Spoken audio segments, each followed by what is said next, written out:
Today, we're talking about hormones. What is hormonal imbalance and how does it impact our health? Because when we say hormonal imbalance, our minds often jump to sex hormones, estrogen, progesterone, testosterone. But the truth is, our bodies have over 50 hormones that we don't talk about as much, or maybe we don't realize that they're hormones. But all of them are critical to our health. So when you think hormonal imbalance, I want you to stop thinking about sex hormones and start understanding that it's way more than that. Because if we only focus on the sex hormones when we feel off balance, we will miss the bigger picture. Hormones are your body's messengers, and I'm going to get into that a little bit more, conveying the critical information to various organs and tissues to make sure that everything runs smoothly. They're like your body's communication highway, making sure that all the parts stay coordinated. Sometimes the communication gets disrupted, and that's what we're going to talk about today, hormonal imbalance, when that whole communication system's messed up. But the bottom line is, and you're going to see what I mean, it is way more than just sex hormones. So, before we start, I always want to let you know how to reach us. If you're watching us live, let us know. Drop the word live. Let us know you're here. Let us know you're alive. Ask us questions, even if it's not about hormones. We're here for it. If you're watching on replay, same rules apply. Let us know. Drop the word replay. Lets us know that you're watching this and ask us any questions that come to mind. If you're watching on YouTube, don't forget to like and subscribe. Why? Why not? And if you're listening on the podcast today, I am wearing a black sweatshirt. And of course, my hair looks great. And if you're not already following us on Instagram or TikTok, what are you waiting for? And Threads also. And don't forget to share this episode with the people that you love so that they can become the game changers in their lives. So let's jump into understanding hormones. Understanding hormones. I always like to start with definitions. Let me just see if we are good with audio. Amazing. Okay. So we always start with definition. What are hormones? Imagine them as your body's text messages, except instead of emojis and words, they're chemical signals sent from special message centers. These message centers are called endocrine glands, and I'm going to simplify all this so you could see what's happening in your body. So these messages control everything that you do and feel, from hunger to reproductions to emotions to moods. All of it is from this. These chemical texts are created in organs like the pancreas, the adrenal glands, your thyroid. And then once they hit the bloodstream, they travel until they find the cell that needs it and reads it. When they get to the right cell, it's a perfect match, like a key into a lock. The cell gets the message and starts doing whatever it's supposed to do, whether that's making you hungry, keeping your energy up, or helping you handle stress. The system of organs creates hormones and sends them like text to receptors all over your body. And that whole system is called the endocrine system. So let's talk a little bit more about this endocrine system so you can see what's happening. It's, like I said, it's a chemical communication network, and it's comprised of different glands throughout your body. And I'm just going to quickly go through the glands and some of the hormones it produces real quick, just so you can start understanding what we mean by hormonal imbalance really is not just about your sex hormones. So you have your pituitary gland, which releases growth hormones, luteinizing hormones, follicle-stimulating hormones, adrenocorticotropic hormones, thyroid-stimulating hormones, okay, antidiuretic hormones. You're not supposed to know any of these. I just need you to understand how many hormones we're talking about when we're talking about hormonal balance. The thyroid makes T4, T3. It also makes something called calcitonin, which regulates calcium levels. Your parathyroid, also here, secretes something called a parathyroid hormone.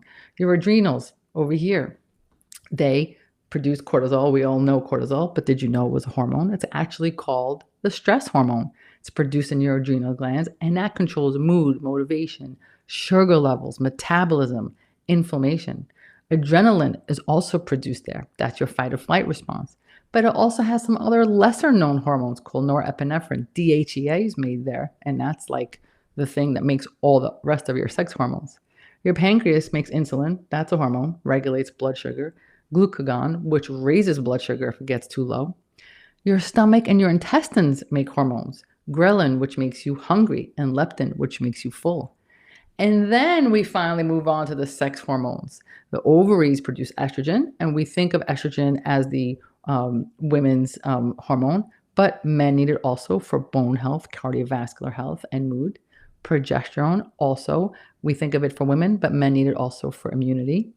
The testes make testosterone. Again, we think of that for the primary sex hormone in males, but It is also necessary for women because it gives an overall sense of well being from mood to libido. And this is not even the entire list of hormones. Like I ran through them really fast just so you could start seeing how much more there is to hormonal imbalance. Now, just so you should know, this endocrine system is kind of managed by a part of the brain called the hypothalamus. It's like the control tower of an airport. I'm just letting you trying to get this whole system for you. And everything has to be balanced. But what happens when things go wrong and you start getting wrong messages or some messages don't get sent at all? That's what we call hormonal imbalance. And it can mess with your mood, your weight, and even more serious health problems. So that's the whole loop. So now when we say hormonal imbalance, I hope you understand that it's a loaded term. People are saying it thinking, oh, my testosterone is low, my estrogen's messed up. But really, we're talking about way more than that.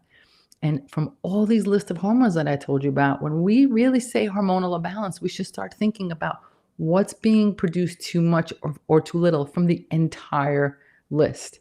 So, how do you know if you have hormonal imbalance? Let's just talk about some of the common symptoms and how we usually tie it to sex hormones, but I'm going to show you that it could be so much more. So, fatigue, right? If you're always tired, you might say, my hormones are out of whack. Maybe I need to run and get testosterone. But there's so much more to fatigue than low testosterone. It could be a thyroid issue, adrenal issue, insulin resistance. Mood swings and irritability, we usually associate that with hormones, right? And you could say to yourself, oh, that's definitely an estrogen problem. Ever since I hit menopause, my mood hasn't been the same. Maybe it's estrogen, progesterone, but maybe it's also your insulin, your cortisol, your thyroid, and your growth hormone. Sleep disturbance. A lot of people will say, ever since I hit a certain age, my sleep has been off, and they think it must be part of menopause. But if you really have to think again of stress hormones, thyroid hormones, insulin, growth hormones. All of them affect your sleep, not just progesterone. Unexplained weight changes. People will say again, ever since X, I haven't been able to get the weight off, and they're convinced it has to do with their sex hormones. They'll say their hormones are off. But what about we know about hypothyroidism? That's a hormone, but overproduction of cortisol can also cause weight gain from chronic stress. Insulin dysregulation again can make it hard to shed those extra pounds. Skin and hair issues. Again, people know that hormone imbalances can make a mess of your skin and your hair. And we immediately think, oh, it's probably my thyroid. Caught you there because you thought I was going to say testosterone, estrogen. But on the flip side, people who insist that maybe their thyroid is off, if their hair is a mess, it could actually be their testosterone is too elevated, which also causes acne and thinning hair. But also true for insulin and growth hormones and stress hormones. Menstrual issues, fertility issues, menopausal symptoms. You might say to me, all right, E, these have to be sex hormones. But even there, those symptoms are not so clear. Women who are experiencing irregular periods or heavy bleeding, they might think this is a hormonal imbalance, but in fact, it may be an insulin issue, which is still a hormone, but not the kind they think of. Endometriosis, yes, it has to do with estrogen and progesterone, but it's also linked to insulin. And of course, none of the hormones are going to work if the thyroid is off. Same is true for menopausal and postmenopausal symptoms. So you're starting to appreciate that focusing just on sex hormones is not the issue. I'm hoping that you're getting the fact that your symptoms are coming from multiple sources of hormones. So when we think of triggers, we have to look past, oh, is my estrogen or my testosterone low or high, and start thinking about the entire body. And once we have this whole body view, we will begin to understand how to fix it. So let's talk about some of the most common disruptors of hormones, now thinking in mind of all the hormones. The number one disruptor, stress, right? Not your menopause, not your period, not low T, stress. Because we produce cortisol, and the cortisol hormone is a response to stress, and that controls our mood, our fear, our motivation. It strains our endocrine system. It can lead to anxiety, depression, headaches, insomnia, all the things that we think have to do with those sex hormones. The next cause, of course, is poor nutrition and lack of movement. Because if we eat a lot of junky food, we have excess insulin. That's a hormone, which affects the sex hormones. Poor nutrition can also cause leaky gut, which will affect your thyroid. And lack of movement messes with a whole different set of hormones we didn't talk about yet, like your leptin levels. That's the one that tells you when you're full. And when you're not active, your brain actually doesn't hear that hormone and you keep eating more and more and more. So inactivity leads you to eat more. Inactivity leads to fat accumulation. And you get into this whole cycle, which then affects a different hormone, insulin. And before you know it, you have this great recipe for weight gain, none of which have to do with your sex hormone. Sleep. If you're not sleeping, if I said it once, I said it 1,000 times. I don't care how much gluten-free ice you are eating. If you are not sleeping, your health is not on point. And if you're not sleeping, it will mess with your hormones. It increases your cortisol. It disrupts your insulin. It messes your ability to manage sugar. It messes with leptin. It makes you hungrier the next day. So it affects your growth hormone, which you need to repair and recover. So sleeping throws you off. So now that we're getting the sense of like this whole body imbalance. And now we have to look at how do we treat it? We understand the triggers now. They involve my whole body. How do we treat it? Do we run to get hormone replacement therapy? I'm not against hormone replacement therapy, but you could start seeing that it's not the first thing you need to run for. It's actually the last thing. I actually don't recommend it unless all the other issues are addressed first. So when you say, or someone says, my hormones are off, you have to start from the top down and get to the sex hormones last. So you start with your thyroid. There is no point in talking about any other hormone if your thyroid's out of whack.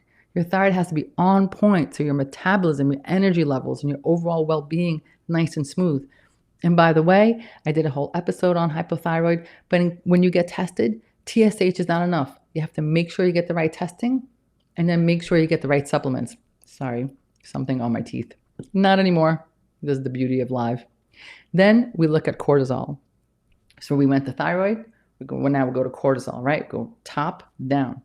We already discussed that chronic stress leads to elevated cortisol levels, which means hormonal imbalance. So we have to get the right test. By the way, we like to do saliva testing to see how the cortisol levels are.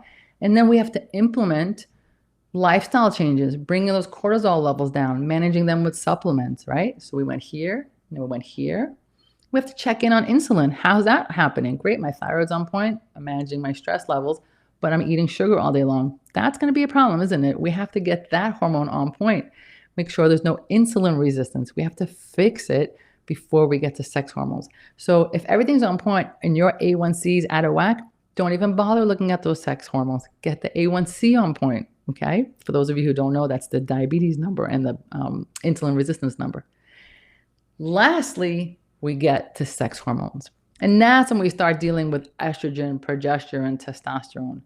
But most of the time, by the time we fix everything from top to bottom, so many of our symptoms have already gotten better that we may not even need to address it. But if we do, certainly BHRT, bioidentical hormone replacement therapy, is something that I do recommend if you are a candidate. But it is the end. It is not the beginning. You don't start there. You kind of end that cherry on top. If you don't like cherries, whatever you want to put on top of your gluten-free, dairy-free ice cream. So in functional medicine and definitely at the new method, our goal is to help you achieve the optimal health, and that's achieved by addressing the root cause of hormonal imbalances within your own unique biological issue, right? So it's never just going to be a one-size-fits-all here, take this testosterone, you'll be fine. Absolutely not. Now, people always ask me about supplements. I try to finish these off with a list of supplements, but if you know me by now, you know how I feel about supplements. They're amazing, but they're not magic. And they will not work if you're not doing the rest of the work. So as long as you're aware of that, let's cover some basics. Number one, vitamin D. You must have vitamin D. It is crucial for hormone imbalance. In fact, it is a hormone. It's not just a vitamin because it sends messages in your body just like hormones. So it helps keep your hormones in check. So there is no point in playing the hormone game if your vitamin D is low. Get that on point. Magnesium, super important mineral that helps you balance your hormones. It's involved in hundreds of body processes. It's key for good sleep, for headaches, for managing stress, keeping your blood sugar on point. It's a big deal. B vitamins. B vitamins are key players in keeping your hormones in check. B6 helps with mood. B9 and B12 are mood boosters. B12 fights fatigue. B5 helps you manage stress. B3 aids in stress response. So taking a good B complex supplement can give you a mix of all these essential B vitamins. Omega-3. Omega-3 help you balance hormones by reducing inflammation. You just got to get omega-3 in there. So those are our basic supplements. So here's the recap. From now on, when you think about your hormones being off, I want you to stop thinking about the usual suspects. Stop thinking about testosterone, progesterone, estrogen, and start thinking of your entire body and having all the hormones in balance before we even talk about the sex hormones. By doing that, you'll focus on fixing things from top down and get to the root cause instead of just looking for band-aids. And as always, if you want to work with me and my team, we're at the New Method, new is spelled with a K, because you always knew there was a better way. I will see you guys next week.